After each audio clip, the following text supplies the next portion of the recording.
Hello friends, स्वागत है आप सभी का लुलु मैथ 93 यूट्यूब चैनल पर। दोस्तों, इस वीडियो में हम जियोग्राफी के 25 मोस्ट इम्पोर्टेंट क्वेश्चन देखेंगे जो आपके सभी आने वाले एग्ज़ाम के लिए हेल्पफुल होंगे। तो वीडियो को बिना स्किप किए देखते रहें। अगर आप हमारे इस वीडियो को पहली बार देख रहे हैं तो चैनल को सब्सक्राइब कीजिए, लाइक कीजिए एंड शेयर कीजिए ताकि आप लोगों को सबसे पहले नोटिफिकेशन मिल सके। चलिए आगे देखते हैं। आज का पहला प्रश्न है, पृथ्वी की परत के भीतर की हलचल का अध्ययन किसके द्वारा किया जाता है? तो आप लोगों को अगर ये क्वेश्चन का आंसर आता है तो कमेंट बॉक्स में ज़रूर दीजिए। इसका जो सही आंसर होगा वो होगा ऑप्शन नंबर ए, भूविज्ञान। तो भूविज्ञान इसका सही आंसर है। भूविज्ञान में पृथ्वी का निर्माण करने वाली चट्टानों एवं उनकी प्रक्रिया तथा उनके विकास का अध्ययन किया जाता है। तो आपको आंसर के साथ ये कुछ नोट दिए रहे थे, आपको वो भी याद रखना है। तो इसका जो आंसर होगा वो होगा ऑप्शन नंबर ए, भूविज्ञान। ठीक है, चलिए आगे देखते हैं। नेक्स्ट क्वेश्चन नंबर 2, सुनामी नाम किसे दिया गया है? तो इसका सही आंसर होगा ऑप्शन नंबर डी, समुद्र के नीचे की तरंगें। प्लेटों के टकराने से भूकंप उत्पन्न होता है। यह प्रक्रिया जब महासागरों में उत्पन्न होती है तो सुनामी में बदल जाती है। सुनामी का ज्वारीय तरंगों से कोई संबंध नहीं है। तो इसका आंसर होगा ऑप्शन नंबर डी। चलिए आगे देखते हैं।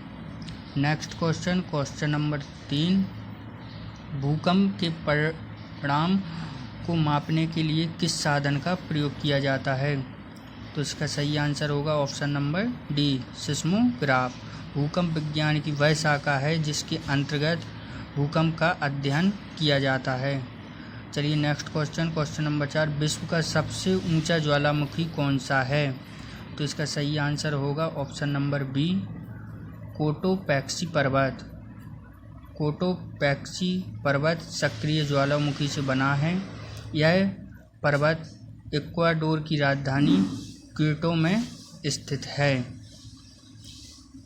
तो आप लोगों को यह भी याद रखना है। इसका जो सही आंसर होगा ऑप्शन नंबर बी, कोटोपैक्सी पर्वत। चलिए नेक्स्ट क्वेश्चन नंबर 5, भूमध्यवर्ती क्षेत्रों में गहन वाष्पन के कारण होने वाली वर्षा को क्या कहते हैं?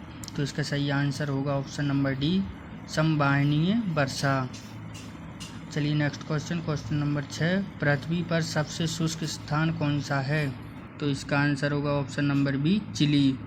दक्षिण अमेरिका के चिली में स्थित आटाकामा मरुस्थल है जो संसार का सबसे शुष्क मरुस्थल है। चलिए नेक्स्ट क्वेश्चन नंबर 7, फ्रंटल वर्षा किस कारण से होती है? ऑप्शन नंबर सी, चक्रवाती गतिविधि के द्वारा। चलिए नेक्स्ट क्वेश्चन, विश्व की 25% भूमि को आच्छादित करने वाला सबसे बड़ा वन कौन सा है? तो इसका सही आंसर होगा ऑप्शन नंबर बी, साइबेरिया का टैगा वन। टैगा का अर्थ शंकुधारी वन से है। यह शंकुधारी बायोम है। इसमें पाइन, स्प्रूस और लार्च जैसे वृक्ष पाए जाते हैं। तो आप लोगों को ये सब याद रखना है, यही भी वेरी इम्पोर्टेंट है। चलिए आगे देखते हैं। नेक्स्ट क्वेश्चन नंबर 9, काले वन कहाँ पाए जाते हैं? तो इसका जो सही आंसर होगा वो ऑप्शन नंबर बी, जर्मनी में पाए जाते हैं। तो ब्लैक फॉरेस्ट दक्षिण पश्चिमी जर्मनी में विस्तृत हैं। यह वनाच्छादित पर्वत श्रृंखला है। यह वन राइन घाटी के दक्षिण पश्चिमी भाग में पाए जाते हैं। तो इसका सही आंसर होगा ऑप्शन नंबर बी, जर्मनी में। चलिए नेक्स्ट क्वेश्चन नंबर 10, उष्णकटिबंधीय वर्षा वन की विशेषता क्या है? तो इसका सही आंसर होगा ऑप्शन नंबर सी, अधिकतम जैव वैविधता। चलिए नेक्स्ट क्वेश्चन, सदाबहार किस्म के वन कहाँ पाए जाते हैं? तो इसका सही आंसर होगा ऑप्शन नंबर डी, भूमध्य रेखीय क्षेत्र। यहाँ वर्षा भर औसत वर्षा 200 सेमी से अधिक होती है तथा तापमान 27 डिग्री सेल्सियस के लगभग रहता है। महोगनी, रोडवुड तथा रबर इसके उदाहरण हैं। चलिए नेक्स्ट क्वेश्चन नंबर 12, सवाना चारागाह कहाँ पाए जाते हैं? तो इसका सही आंसर होगा option number B, Africa. Africa में स्थित उष्णकटिबंधीय घास के मैदान को सवाना कहा जाता है। तो इसका सही आंसर जो होगा वो होगा ऑप्शन नंबर बी, यानी अफ्रीका। चलिए नेक्स्ट क्वेश्चन नंबर 13, टैगा का अर्थ क्या है? तो टैगा का अर्थ है शंकु वृक्षी वन। टैगा का अर्थ शंकुधारी वन से है। यह शंकुधारी बायोम, इसमें पाइन, स्प्रूस और लार्च जैसे वृक्ष पाए जाते हैं। तो सही आंसर होगा ऑप्शन नंबर बी। चलिए नेक्स्ट क्वेश्चन, मृदा का लवणीकरण किस कारण से होता है? तो सही आंसर होगा ऑप्शन नंबर सी, अधिक सिंचाई।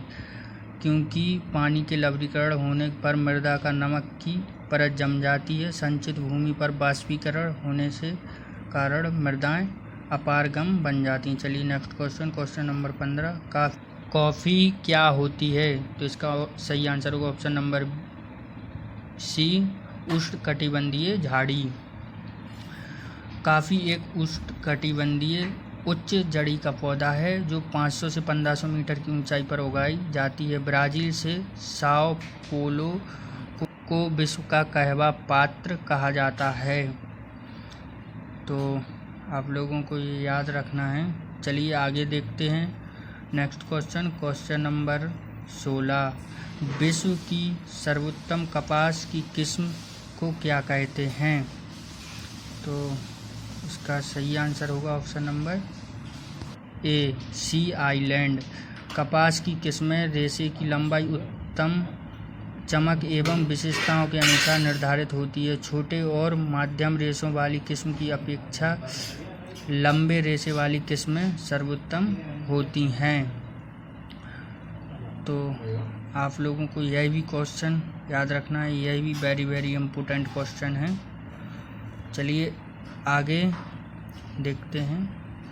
इसका जो सही आंसर होगा वो होगा option number A, sea island. Next question number 17, निम्नलिखित में से रबी की फसल कौन सी है? तो इसकी सही आंसर होगा ऑप्शन नंबर ए, चना। चना रबी की फसल है जिसकी बुवाई अक्टूबर नवंबर और कटाई मार्च अप्रैल में होती है। मूंगफली, कपास, पटसन खरीफ की फसलें हैं। तो इसका सही आंसर होगा ऑप्शन नंबर ए, चना। चलिए नेक्स्ट क्वेश्चन नंबर 18, ऊन का सबसे ज़्यादा उत्पादन करने वाला देश कौन सा है? तो सही आंसर होगा ऑप्शन नंबर बी, ऑस्ट्रेलिया। विश्व के ऊन उत्पादन में 25% भाग ऑस्ट्रेलिया का है। यहाँ उच्च गुणवत्ता युक्त ऊन पाया जाता है। चलिए नेक्स्ट क्वेश्चन नंबर 19, कोकोआ के उत्पादन में कौन सा देश आगे है? तो सही आंसर होगा option number C, Ivory Coast. यह अफ्रीका महाद्वीप में स्थित है। कोकोआ से चॉकलेट बनाई जाती है। यह एक पेय पदार्थ है। तो चलिए आगे देखते हैं नेक्स्ट क्वेश्चन नंबर 20, विश्व में कॉफ़ी का सबसे बड़ा उत्पादन देश कौन सा है? सही आंसर होगा ऑप्शन नंबर ए, ब्राज़ील। ब्राज़ील में कॉफ़ी उत्पादन बागान को एजेंडा कहते हैं। नेक्स्ट, तो यह भी आपको याद रखना है। यह जितने भी क्वेश्चन हैं सभी वेरी इम्पोर्टेंट हैं। तो आप लोग वीडियो को देखते रहें। चलिए आगे देखते हैं नेक्स्ट क्वेश्चन नंबर है 21, पवन वेग को किस यंत्र से मापते हैं? तो सही आंसर होगा ऑप्शन नंबर डी, पवन वेग मापी। पवन वेग मापी कई प्रकार के होते हैं लेकिन अधिकांश प्रयोगशालाओं के कण पवन वेग मापी का प्रयोग किया जाता है। जो प्रयोगशालाओं में प्रयोग किया जाता है पवन वेग मापी का किया जाता है। चलिए नेक्स्ट क्वेश्चन नंबर 22, व्यापारिक पवनें कहाँ से चलती हैं?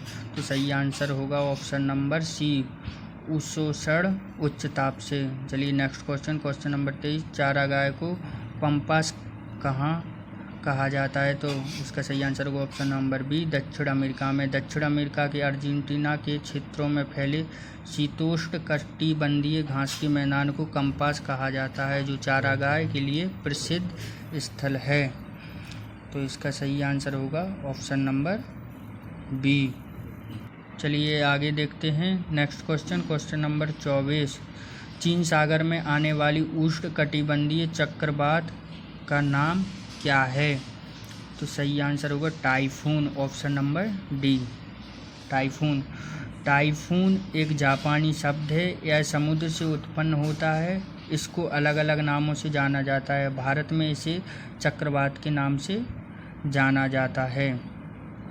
तो इसका जो आंसर होगा वो होगा ऑप्शन नंबर डी, टाइफून। चलिए नेक्स्ट क्वेश्चन, आज का आखिरी क्वेश्चन। किस प्रकार के वन मुख्यतः शैवालों तथा काई से बने होते हैं? तो सही आंसर होगा option number B, tundra one.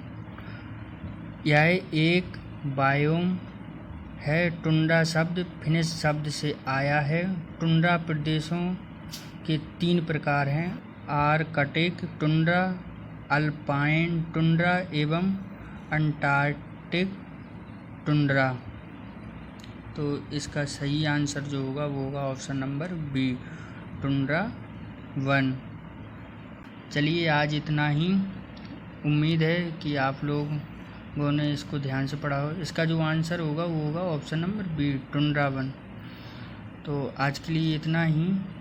आज की इस वीडियो में हमने 25 सभी क्वेश्चन को कराया है। उम्मीद है कि आप लोगों ने सही से देखा होगा।